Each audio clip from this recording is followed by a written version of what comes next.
25/8/2012 الناجين من المذبحة بالإحراق.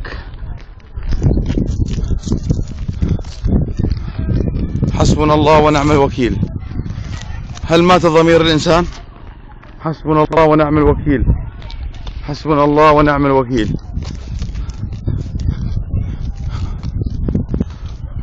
25/8/2012. ها هي حال مدينة الحراك، الناجين من تحت الدمار. حسبنا الله ونعم الوكيل. جودي معتقل 9 اشهر ما بعرف وين هو. 9 اشهر جودي معتقل، والله ما بعرف وين هو. الانفصال 8 اشهر ما بنعرف عنه شيء.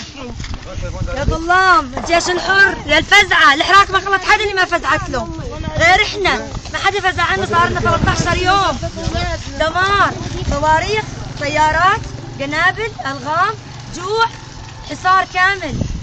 الأطافيل ماتت من الجوع. مي الله نلاقي مي نشربهم.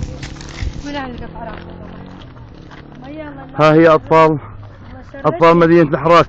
مين اللي كحشكم عمي؟ مين اللي كحشكم؟ الله يشردهم، شردونا، قطع روس ظلمنا. ما بدهم الظلم، ما بدهم الظلم بالحراك، ما بدهم الظلم درعا كلها، ما بدهم الظلم. والله غير الظلم غصب عنهم. شتتونا قولوا عندكم ظلم ما بيعرفكم ليه. ليلة السنة ما بنعرف عنه شيء. شيله حتى قطعوا له راسه قدامي.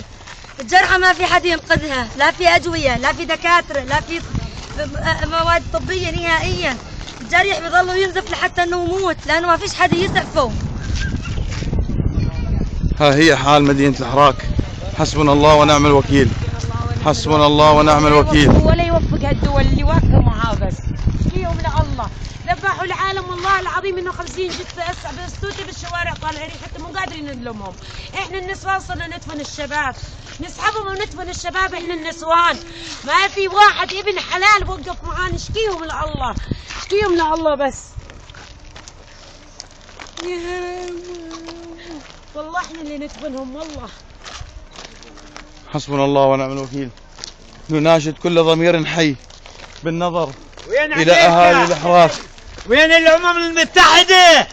الحراك احترقت، ما ظلش حي واحد حي، بادوها عن الوجود بالسكاكين، بالمعدات، بالبارود.